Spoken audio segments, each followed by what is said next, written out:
Enter. Well, Your Eminence, it appears that our sources have been proven reliable. The Slick podcast has in fact found, and are even now as we speak, securing the artifact known as the Ancient Shiny Thing, somewhere roughly 1,500 miles off the coast of the United States at the bottom of the North Atlantic Ocean. It also appears that not only has this podcaster access to a submersible, but also has allies in the American and British naval forces. let me understand this. You tell me that this podcaster has a deep submersible vehicle and is also able to enlist the help of United States and the British Navy.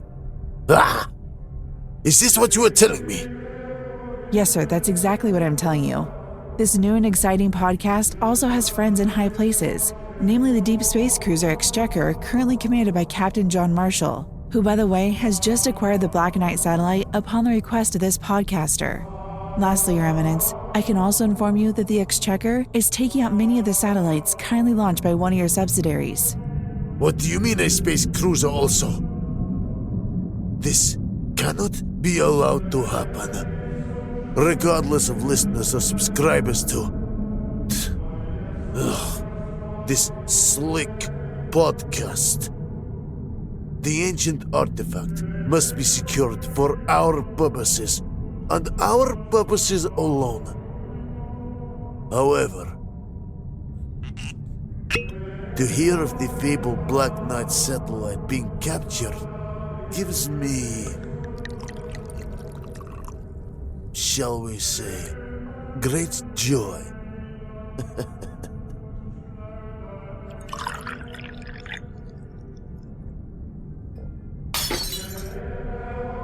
Miss Gray, you will immediately call Elon and invite him to be our guest this evening. Yes, Your Eminence, straight away.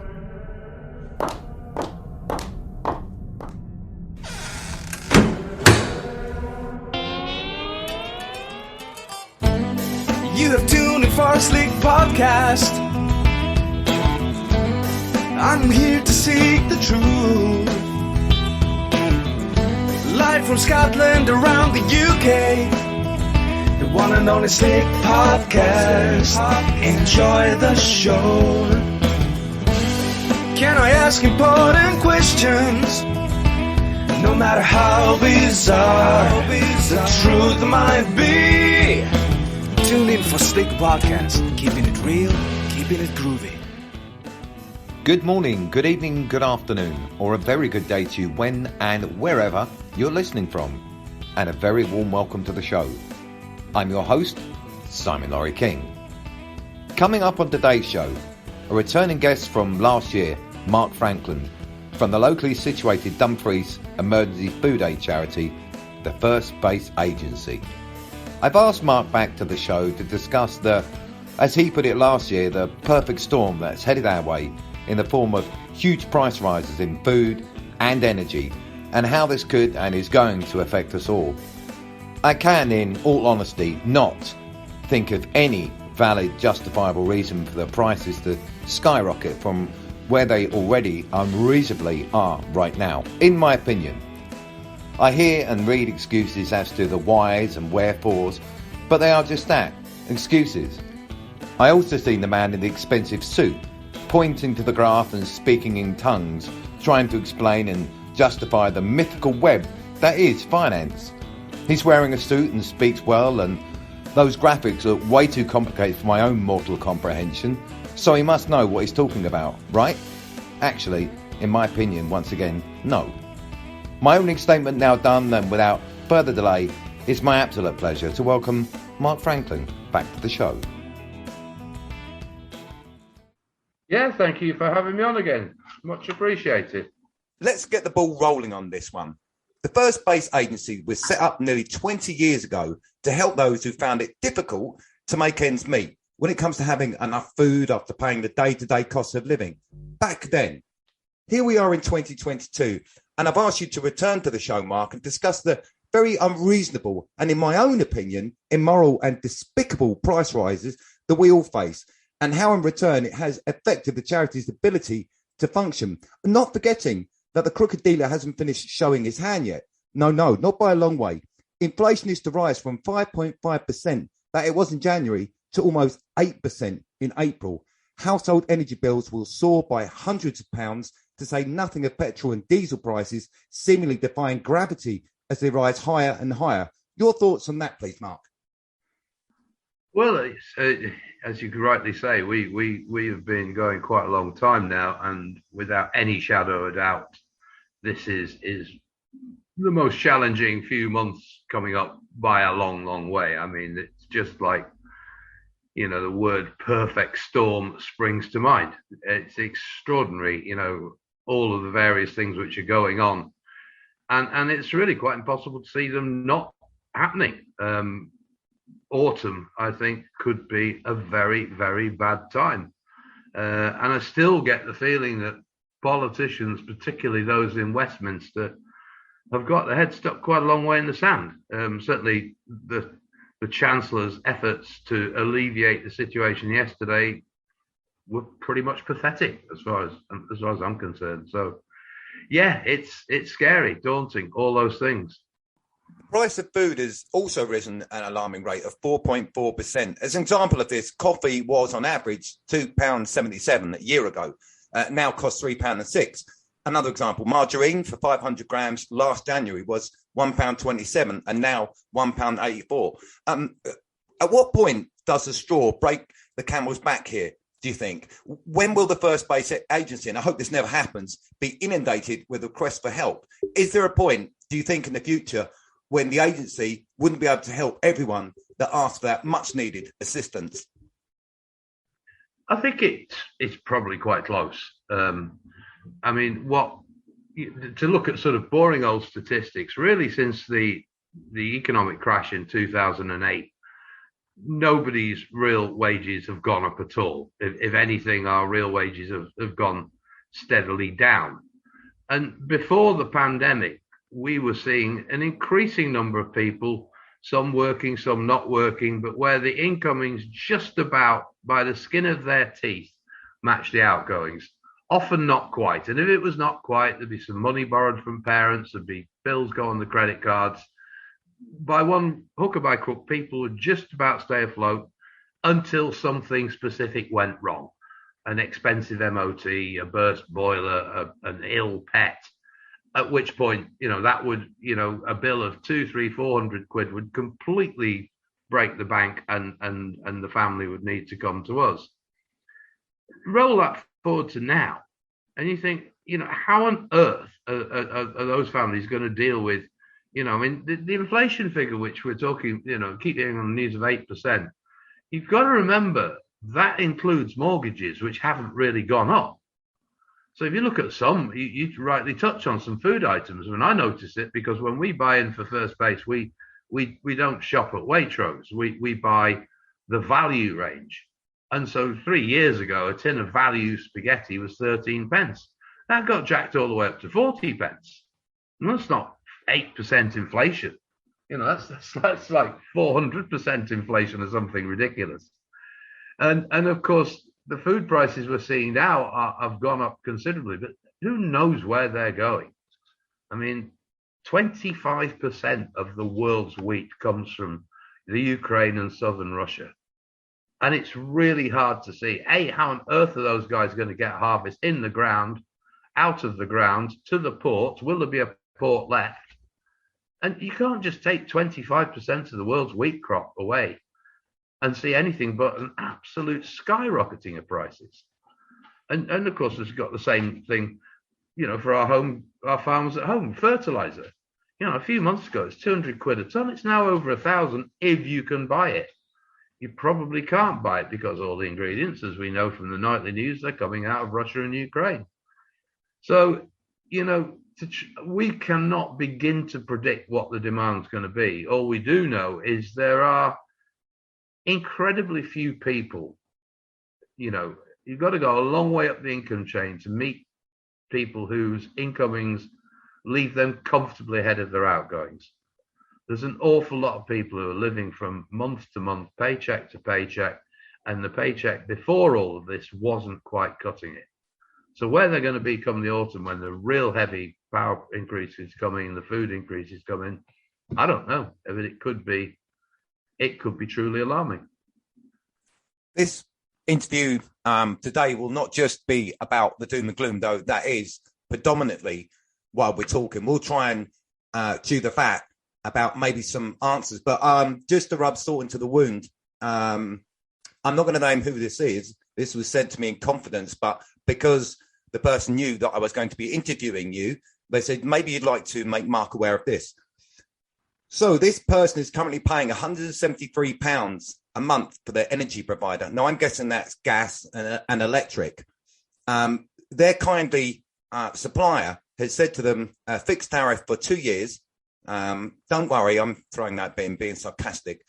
Don't worry, if you give us £534.93 a month, your prices won't rise for 2 years. Now, Mark, if you and I tried that on the street, we would be in jail for armed robbery. Thoughts on that one, please? Well, yeah, it's mind-boggling, but of course it's what you get when, there's a lot of hindsight going on. Obviously, it was an incredibly foolish thing to become so utterly dependent on some very untrustworthy regimes.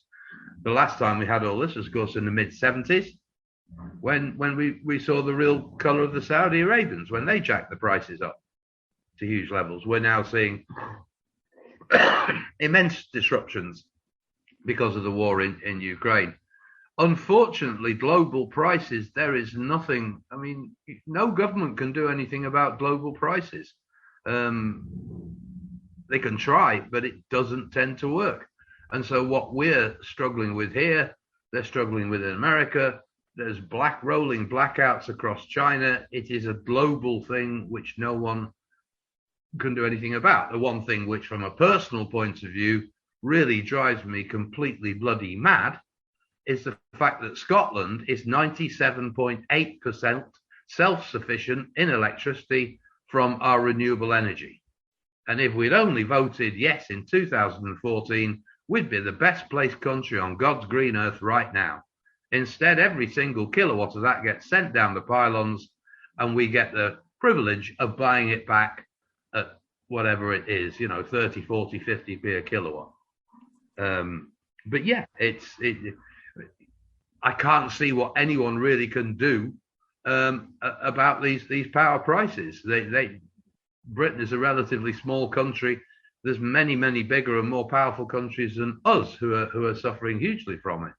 Of course, some who have planned a little bit better, like the French, because they are, like Scotland would have been had it been independent. They're largely independent in terms of producing their electricity through their nuclear power, and the nuclear power is owned by the government. Therefore, the French public have had a 3% increase in power.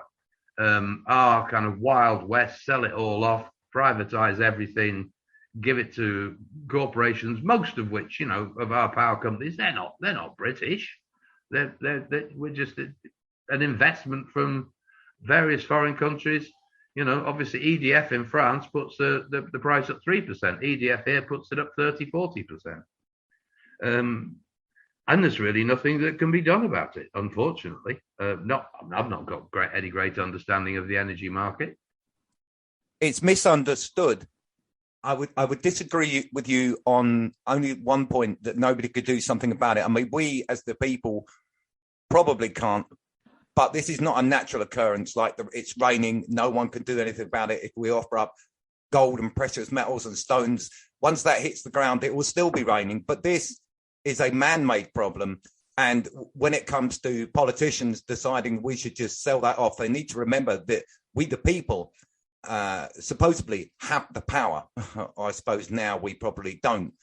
So talk to me about the First Base Agency. Are you seeing a rise in demand for help, or are people asking for help that you would not have seen, let's say this time last year or 10 years ago? Let's say 10 years ago.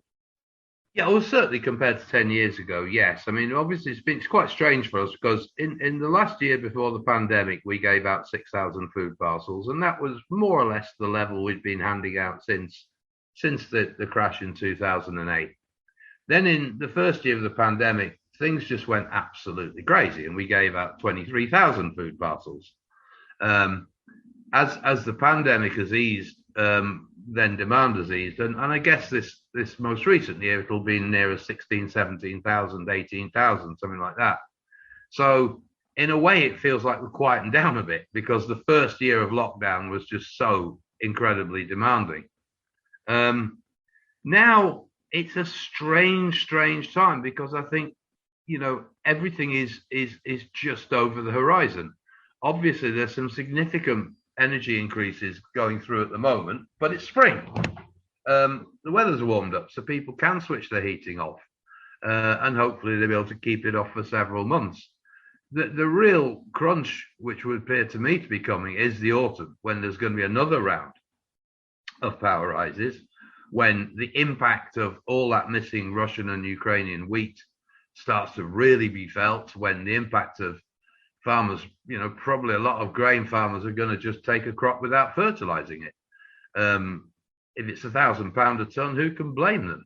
And that will mean instead of getting 3 tons per acre of wheat, they'll get 1.5 tons. I think the autumn, it's almost impossible to get any feel of how dramatic demand could be.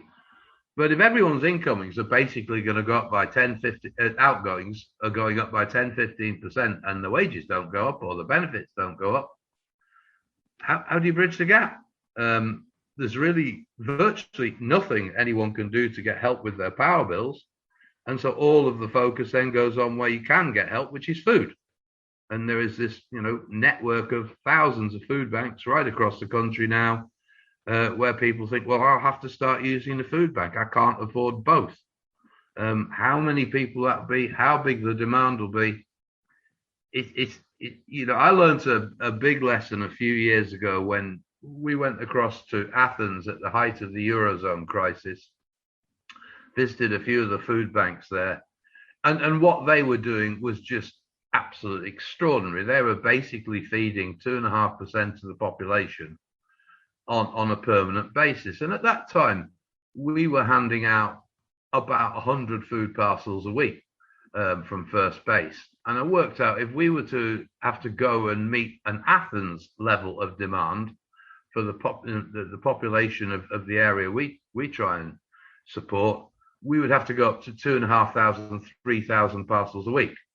Absolutely mind-boggling, and that taught me to say, well, it can never get much worse than this. You can't say that. It's just, and that's the kind of the storm that's headed our way.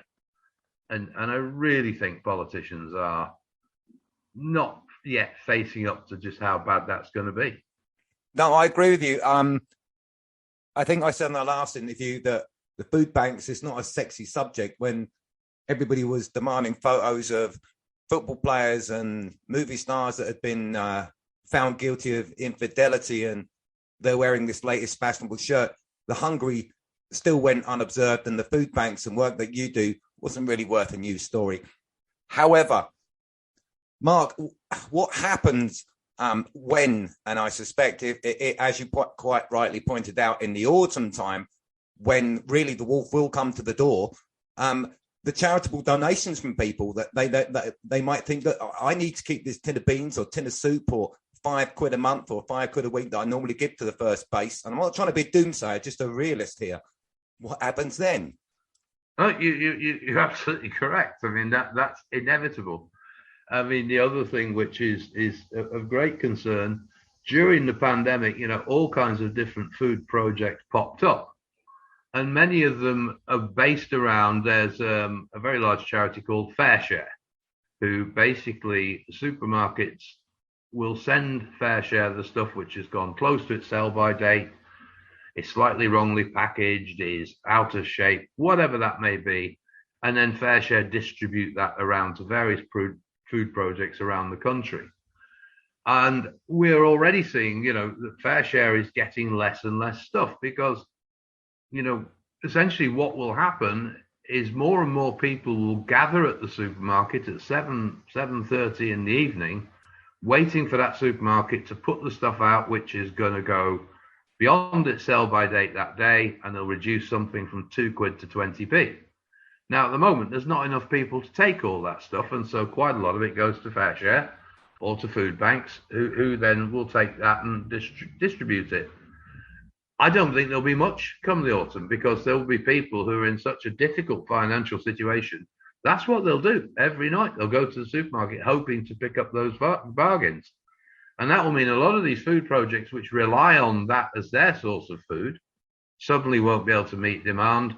And then, more and more people, I guess, are going to come to us, because that's, we do it in a different way. We just have a set food parcel. If it's not donated, we buy it. And by hook or by crook, we keep up with demand. So there's, on so many different levels, yes, cash donations, food donations, or food, these foods close to sell by date food, it's all going to start dropping off at the very time when demand is going to be growing extremely quickly. And what I hope, and I've gone on about this to several politicians, is that what happened during the pandemic in Scotland in particular was close to miraculous, where within a matter of a month, these amazing grassroots organizations just popped up all over the country, hundreds and hundreds and hundreds of them, not only to deliver food to people who were isolating, couldn't get out, but to deliver their prescriptions, to ring them up to make sure they're okay, to get to walk their dogs. It was brilliant what happened. And the government made this remarkably good decision very quickly, that it wasn't their job to micromanage, to interfere. It's just make sure that the resources are available for this new network, and make sure they're available quickly with the minimum amount of red tape and bureaucracy. And the response of the government in Edinburgh was it was beyond 10 out of 10. And you had this amazing, just a network emerged out of nowhere. And the key thing is that's still there. The buildings are there, the volunteers are there, an awful lot of expertise was gained during that period. And, the good news now is that, at that period, we found it really hard to buy food. Everything was rationed. The shelves were looking precarious. There'll be no problem in the autumn buying food. There will be plenty of it. It's just going to be bloody expensive. So I just hope the government think, right, there is a growing crisis here. We're really lucky. We've got this amazing network which can support people, mainly, volunteer-led. All they need is the wherewithal to make sure they can keep the lights on, keep the phone on, put some diesel in the van, and buy whatever food is required to meet whatever demand they have to meet. And I just hope that is what happens. But you listen to that excuse of a statement yesterday, and you really do wonder. It's like poor people should be shoved as far under the carpet as possible, and let's pretend they don't exist. Well, the knock-on effect, well, to give you an analogy, I think the rather breaking into a car, because I think crime will inevitably grow through this, and rather than steal the car stereo, it will be the week shopping that people are looking to get from your car. I can see a rise in crime coming because people won't have the money for everything, and if there's no food to be bought that you can afford, then I think crime as well will increase as just a myriad of other symptoms of this mismanagement, of this not giving a damn. I've chosen my words deliberately harsh, and I don't think their approach anywhere near as harsh as the people, the way they're being treated, the people of this country. Now, the people of the world, as I've said, it's not a natural thing, it's an unnatural thing. Profit before people. That's all I'm hearing. That's all I'm seeing. I'll tell you what I think might happen, Simon, and this happened in Spain during the Euro crisis, when the Spanish government made these unbelievable cuts, one of which, and the most contentious by some distance, was they halved pensions. And this basically meant that there was literally hundreds of thousands of Spanish pensioners who overnight could not afford to pay their rent or mortgage. And the banks started repossessing houses, evicting people. And very quickly, this response was there was very high unemployment at the time, particularly youth employment. And the younger people put together this thing using social media, mainly Twitter, WhatsApp, or the various tools at their disposal. And they'd say to the gran, look, if a bailiff turns up, ring me. The gran would ring the grandson. The grandson would then put the word out on social media. And within 10 minutes, they could put a crowd of 500 or 600 people on any street in any Spanish town. And the bailiffs were just completely outnumbered. In the first 2 or 3 weeks of this, the bailiffs would ring the police. The police would come and take one look at the crowd on the street and say, well, you can bugger off. We're not getting involved in this. If we get involved, there's going to be a complete riot.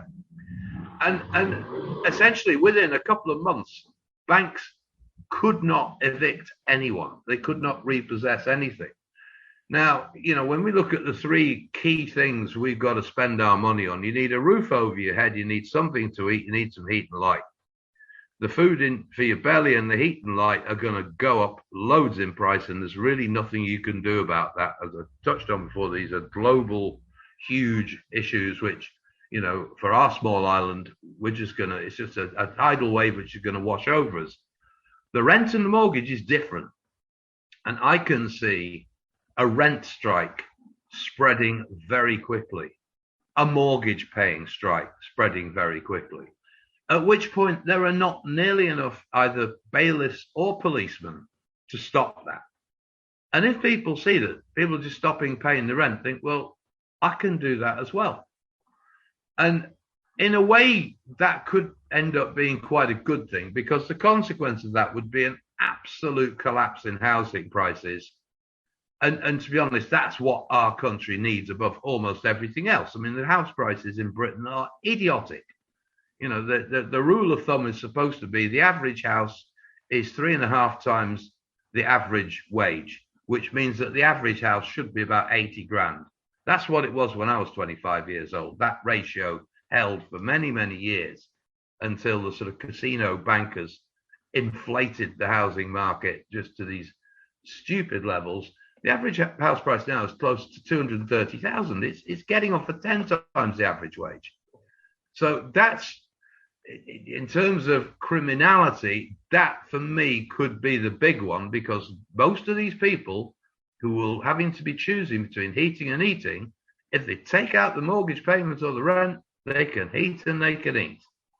And if they do that with a strong feeling that there's not going to be a consequence because everybody's doing it, the court system post-pandemic is bunged up. Even the most serious cases are taking 2 to 3 years to go to court. It couldn't cope. The whole system couldn't cope. And that's the kind of fire I think the politicians are playing with. They just assume that people will just happily sit there and get beaten and beaten and beaten and beaten and do as they're told forever. I actually don't think that will be the case. And I could see, we saw a bit of this really interesting with the 2 Sikhs the Home Office tried to deport a few months ago in Glasgow. And a mob turned up on the street within 20 minutes. And that Home Office van had to skulk back past Gretna back to England. And as far as I know, they've not been back since. When there is such popular anger and outrage, and people are pushed so far into a corner, they start doing stuff you never think they'd do. And you might in 6 to 9 months' time find the most law-abiding, hard-working citizen you could think of thinking, bugger it, I'm not paying my mortgage, I'm cancelling direct debit. Everyone else in my street's done the same. No one's getting sent to jail. And that, I think, is it's the kind of thing that could happen, because this is shaping up to be literally that serious. When people can't feed their children, they really do get angry. And it can either turn into something which potentially long-term can be deemed to be a good thing. In my book, if house prices collapse like that, that would be a good thing. It means that our younger generation could actually afford to buy a house rather than being excluded from that forever. But of course, it can turn into a really bad thing, out of this kind of raging inflation and near starvation in Germany in the early 20s. give it 10 years beyond that, they had Adolf Hitler, and that's obviously, as bad a thing as a thing can get. But, I do think the seriousness of this might catch a lot of people by surprise, and the way people react to it, that's the big thing. Will people be willing to do as they're told and literally not be able to feed their kids? And I think there could well be a breaking point. You make a really good point about the value, in air quotes, of a house. I've always thought this. If you were to say like a modern house where you've got a good pair of size 11 boots like I have, you can kick your way through every internal wall if you so please, because of the quality of it. I don't see how that could be £300,000. If you got a brand new house of that caliber or lacking of there, and took it down to its base elements and sold off all that material, I doubt you'd get £2,000 or £3,000, including the lead and the copper. So I've always thought to myself, how the hell is that £500,000? Because the dirt it sits on is Gaia the Earth, which belongs to us all, or apparently not. So I also think we should maybe try and come up with some solutions here. And I'd like your thoughts on this one, about we have a great resource around the world, but certainly this country, Britain and Scotland and Ireland and Wales, and that would be the prisoners. Now, going to prison is punishment, I'll agree. And my idea is not punishment. It's about earning respect and giving back to the community. Now, those prisons that can be let out, have them be on the land, certain farms, to grow food for the community, the prison, and for the farmer at a percentage. What you're going to do with this. You can have the prisoners in the forest, because there's a lot of waste in the forest, collecting all of the stuff that's basically just crushed by the diggers when they go and ditch and dollop. And those who can't be let out, maybe on a treadmill, generating electricity for the national grid. Now, does this seem harsh? I don't think so. Or should you just let somebody just be in a cell 23 hours a day doing nothing? I think if I was unfortunate enough to find myself in that position, I would opt for at least going out and tilling the field for 8 or 9 hours a day. Thoughts on that one, please, Mark? I completely understand where you're coming from, Simon. I think my view of it, I couldn't see something like that working particularly well, simply because of knowing who is in jail. And sadly, what has happened, over the course of probably 30 years is and there's a lot of talk of this during the pandemic, we have absolutely disinvested in mental health services.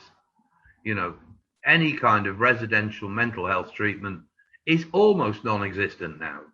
And unfortunately, the place where huge numbers of people with serious mental health problems, which all too often get mixed up with drug problems, that is your prison population. They are really profoundly ill people, either mentally or physically.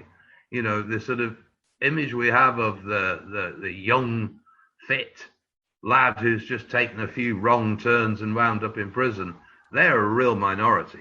Prisons, the sort of, what you'll hear prison warders say is that the prison population is mad, bad, or sad. And the mad and sad ones infinitely outnumber the bad ones. So it's a bit like, you get politicians saying, oh, we've got 1 million people unemployed and we've got 1.2 million job vacancies. All we've got to do is by a bit of tough love and sanctions and, general bully boy behavior at the job centre, we can force the unemployed people to take the vacancies. On paper, that looks fine. For someone who's done PPE at Balliol College, Oxford, that looks fine. When you actually, in Dumfries and Galloway, on any given month, the unemployment numbers are somewhere around 1,000, 1,500 people.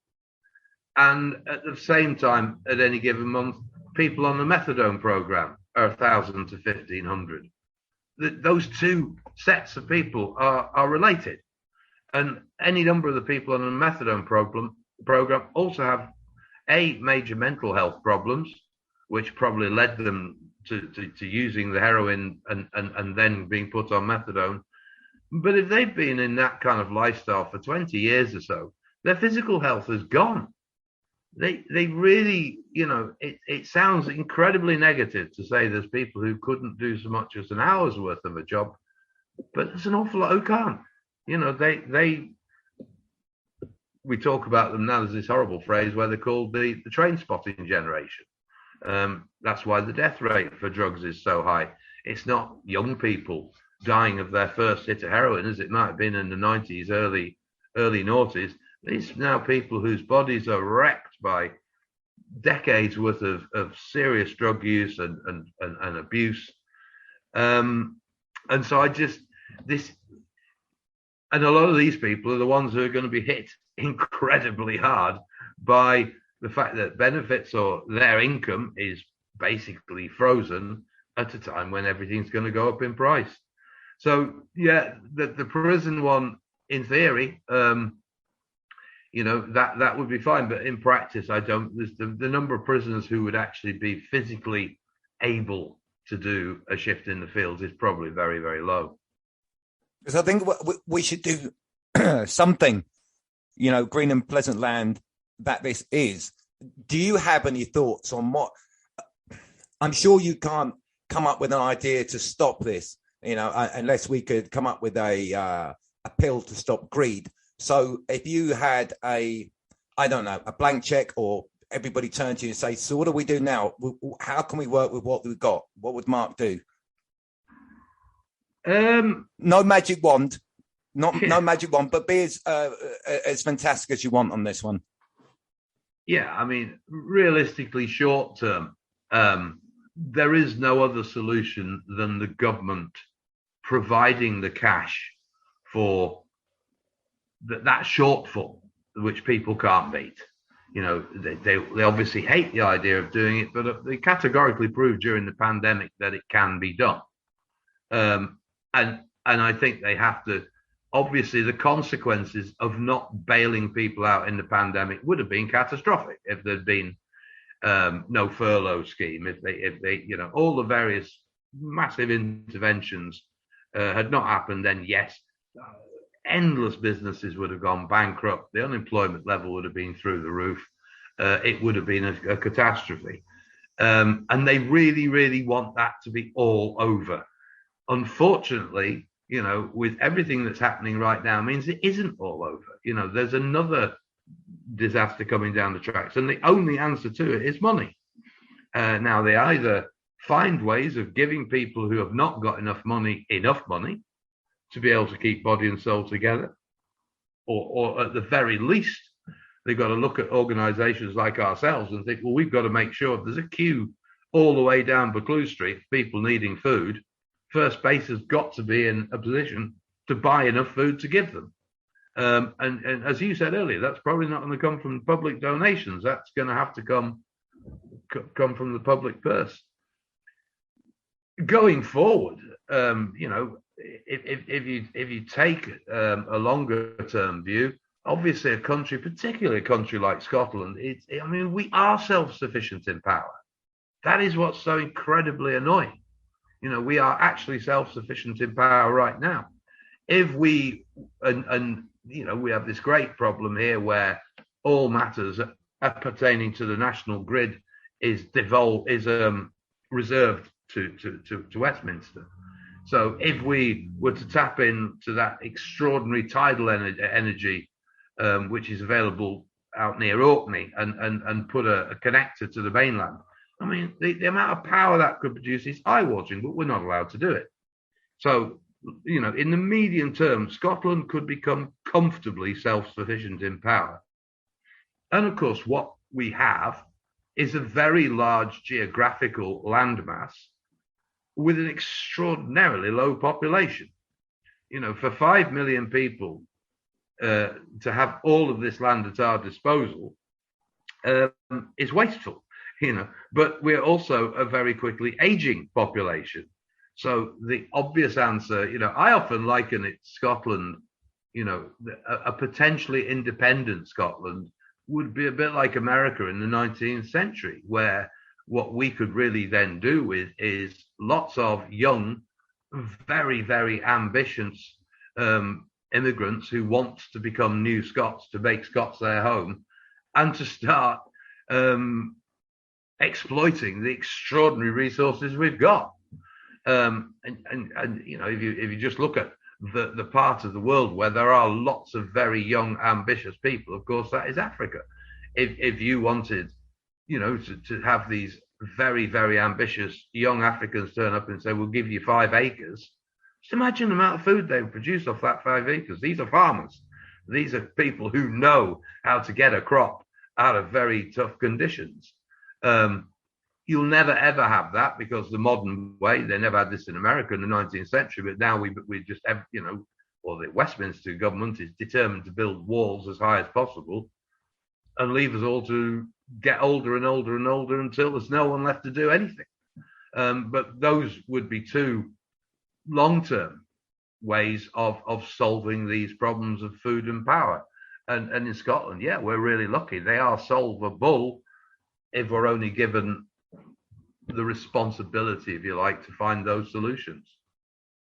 I've often thought to myself that maybe to bring understanding to those who can make decisions such as you're talking about, and for the betterment of this whole country of Britain, to bring them in line with the earnings that the common person would earn. Let's say paying a politician should amount to no more than a national health worker. I'm not talking about a brain surgeon or an open heart surgeon, very skilled job, highly paid. I'm just talking about a national health worker, maybe a nurse, something like that. Not just a nurse, you know, I'm not being degrading that position, but because serving one's country should be reward enough. And I just think that would maybe bring them into the real world of realizing what it is, as we say up here, to want a pound. Yeah, I mean, I personally think one of the ways politics has changed very much for the worse is if you went back, let's say, to, I don't know, 1970, and you had 3 politicians in a room, a Labour MP, a Tory MP, and a Lib Dem MP. Well, it'd be a Liberal at that time. The odds would be that the Labour MP would have come through the unions. They would have been a worker in probably an industry, but possibly the NHS or whatever. They've shown some aptitude for representing their fellow workers. They've gone through the union sort of step ladder, and until someone said, we would like you to stand as an MP. So their whole work life has been involved with, you know, people who are working, experiencing all the various issues of income, housing, crime, what have you. They get it. The Lib Dem might well have been a headmaster or a GP or a senior council worker. Again, a different background to the Labour MP, but they would interact all the time with their fellow community members and would understand, you know, what issues people are facing. And the Tory MP would probably be the businessman or a lawyer. And again, you know, they would be earning more than you know, in their life than the Labour or Liberal, but they'd still have a connection to their workers, to their office workers, the guys on the factory floor. They would also have that understanding. We've completely and utterly lost that.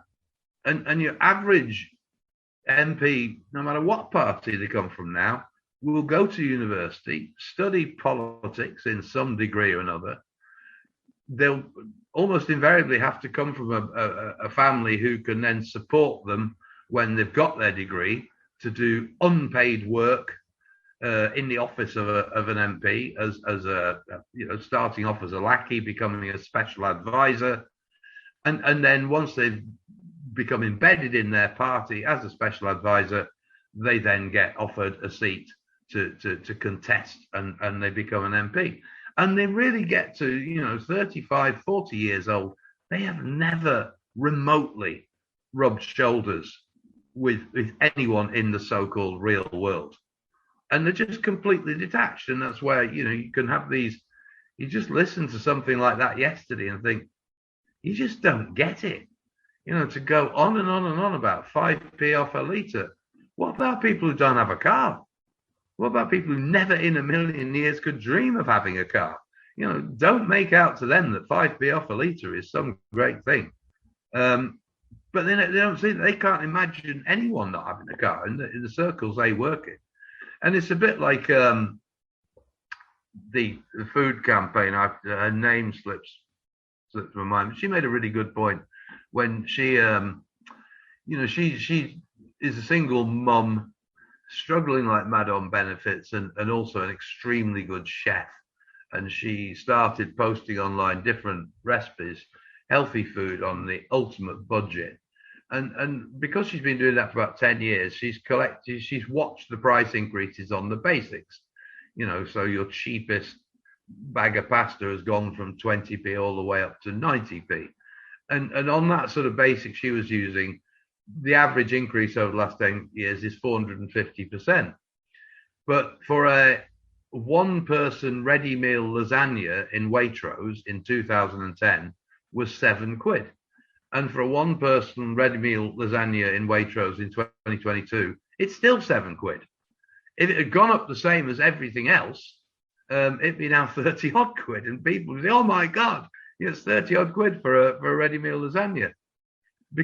And that is the sort of people who go on that route from PPE to special advisor to MP, coming from very comfortable backgrounds. They buy the ready meal lasagna for £7 and they think, well, it's not gone up.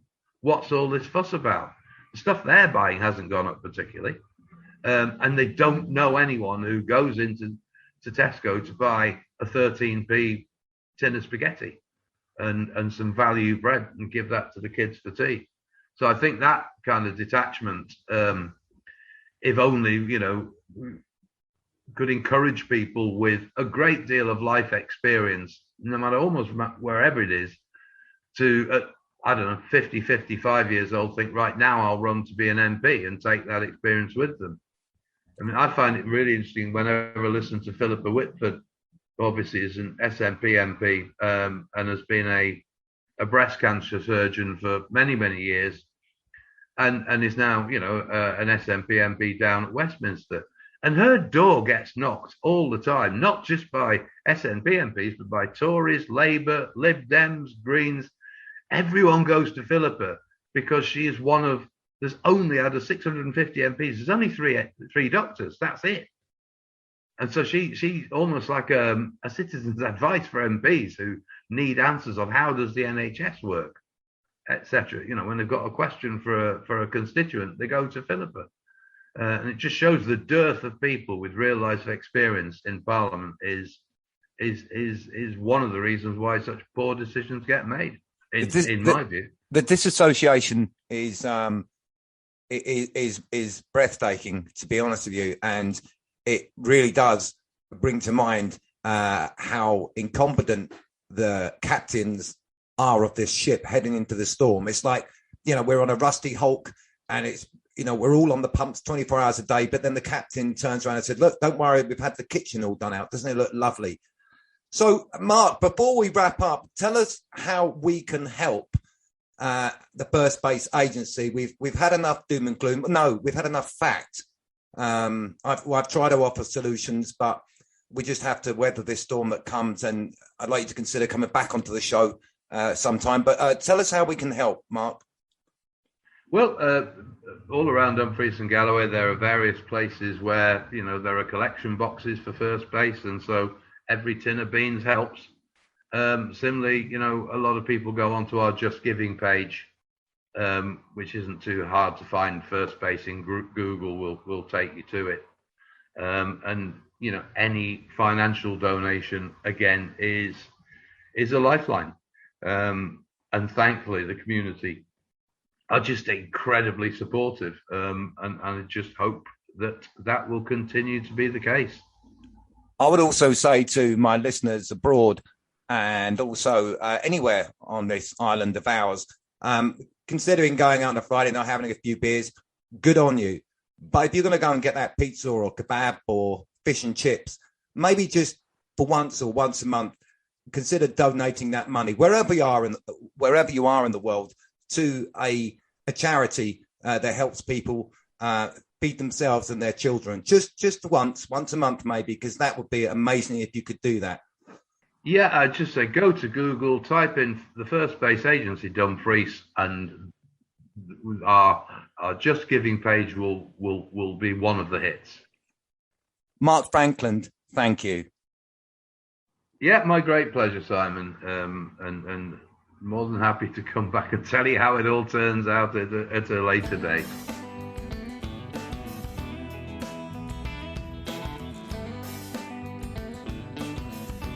And that was the First Base Emergency Crisis interview.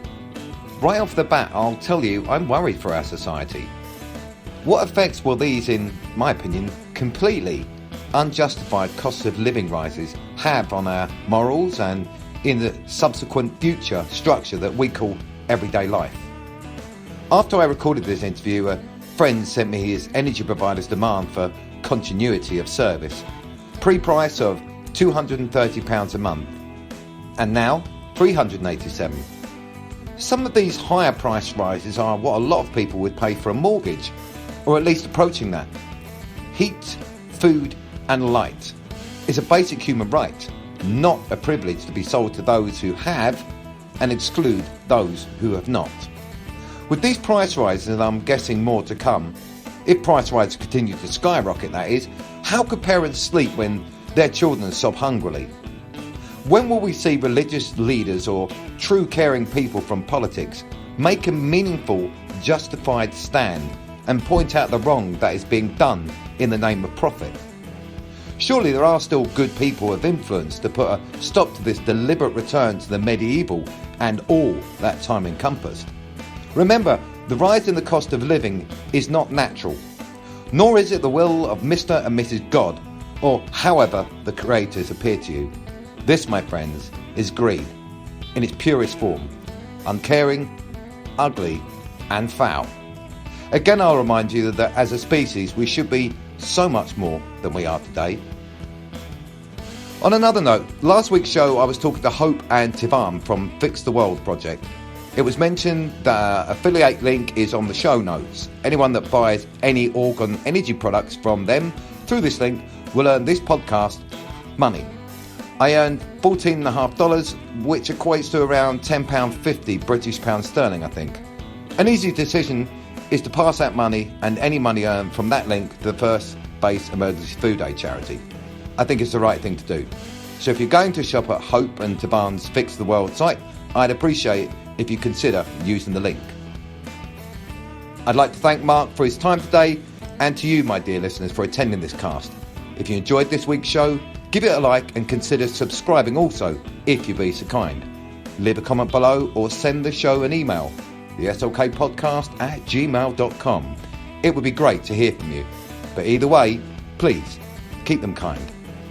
You can find the Slick Podcast on all the usual podcast platforms, as well as Facebook, Twitter, YouTube, and our soon-to-be website. And so, my friends, it's time for me to go. And until next time, stay safe, be happy, and certainly not afraid. Bye.